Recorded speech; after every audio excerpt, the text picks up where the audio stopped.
हाँ तो गाइस आज हम लोग ओवरवर्ल्ड में जितने मेटल्स मिलते हैं उन सबको कलेक्ट करेंगे और फ्रेम में लगाएंगे। तो सबसे पहले मैंने वुड तोड़ ली क्योंकि वुड सबसे इंपॉर्टेंट है, उससे मैं टूल्स बनाऊंगा और माइनिंग करूंगा। तो मैं आज सिर्फ ओवरवर्ल्ड ही के करने वाला हूँ। वीडियो को मैंने बहुत ही फास्ट मोशन में करा क्योंकि मुझे बहुत टाइम लग गया था, 2 से 3 घंटे लग गए थे सारे मेटल्स को ढूंढने में।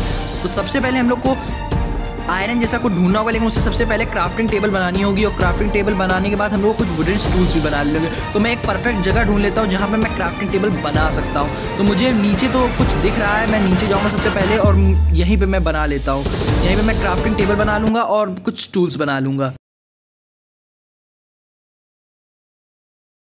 तो सारे टूल्स तैयार हो चुके हैं, अब बस हम लोग को माइनिंग करनी है, स्ट्रेट माइनिंग, क्योंकि कोल नीचे जस्ट मिलता है। यहाँ पे बहुत ज़्यादा कोल है और मैं यहाँ पहले देख चुका था, यहाँ पे कोल है। तो मैं माइन कर लेता हूँ जल्दी से इसको।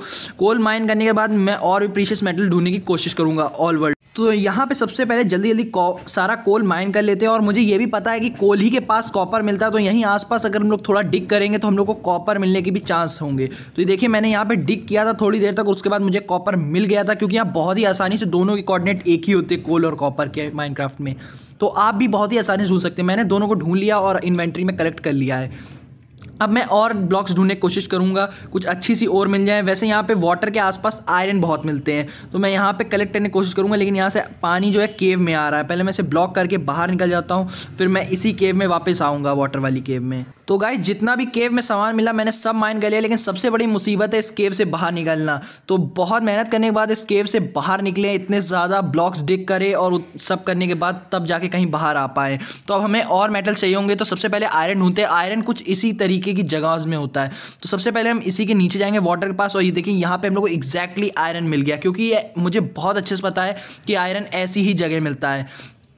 ऐसे ही मुझे इतने साल का एक्सपीरियंस नहीं मिला माइनक्राफ्ट में। अब मुझे और ज़्यादा ब्लॉक्स ढूंढने होंगे, तो सबसे पहले हम सारे आयरन कलेक्ट कर लेते हैं और इनका भी एक स्टैक बना लेते हैं। सबसे पहले हम लोग को आयरन जो मिला है इसको स्मेल्ट करना होगा। तो यहाँ मैंने फर्नेस खोली और यहाँ पे सारे आयरन डाल के उसको स्मेल्ट कर लिया है।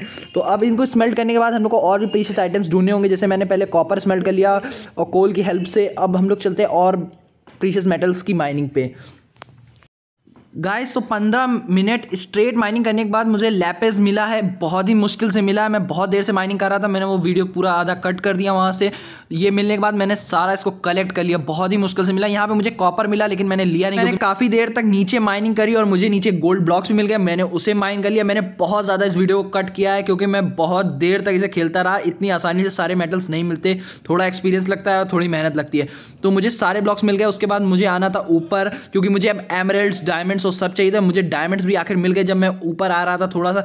अब माइनक्राफ्ट में डायमंड बहुत ही ईजिली मिल जाते हैं, क्योंकि मैं वर्जन 19 खेल रहा हूँ, इसमें डायमंड बहुत ईजिली मिल जाते हैं। एमरल्ड तो हम लोग को टॉप पे मिलेंगे, हम लोग को ऊपर जाना पड़ेगा उसके लिए। तो सबसे पहले मैंने डायमंड कलेक्ट कर लिया। अब मुझे रेड स्टोन भी चाहिए होंगे, तो सबसे पहले मैं नीचे आता हूँ। रेड स्टोन बहुत ही नीचे मिलते हैं, तो उनके लिए मैंने कोऑर्डिनेट्स खोले थे, तो बहुत ही नीचे बता रहा। तो सबसे पहले हम लोग बहुत ही नीचे डिग करके चले जाते हैं और यहाँ कहीं मिलने तो चाहिए, इसी जगह दिखा रहा है। और देखिए ये यहाँ पर रेड स्टोन मिल गए हैं, हम चलिए इन्हें कलेक्ट कर लेते हैं। और चलिए इन्हें कलेक्ट करने के बाद चलिए ऊपर चलते हैं और अब एमरल्ड्स ढूंढते हैं। एमरल्ड्स मिल जाए तो हम लोग का गोल पूरा हो जाएगा।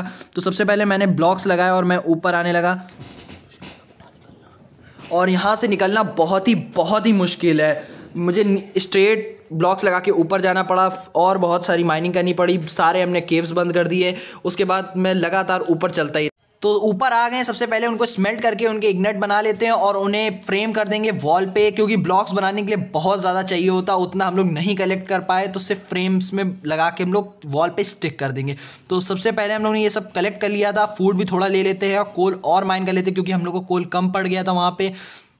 अब बस दिक्कत है एमरल्ड की, क्योंकि हम लोग को एमरल्ड नहीं मिला। एमरल्ड हम लोग को हमेशा टॉप पे मिलता है, तो मैं देखे रह रहा हूँ कहीं पहाड़ी पे या कोई ऊंची माउंटेन्स पे कहीं ना कहीं तो एमरल्ड होएगा ही होगा जो हम लोग को मिल जाएगा। तो लेदर एदर सब मैं कलेक्ट कर लेता हूँ। वो देखिए सामने मुझे एमरल्ड दिख चुका है, वहाँ पे लगा हुआ है माउंटेन पे।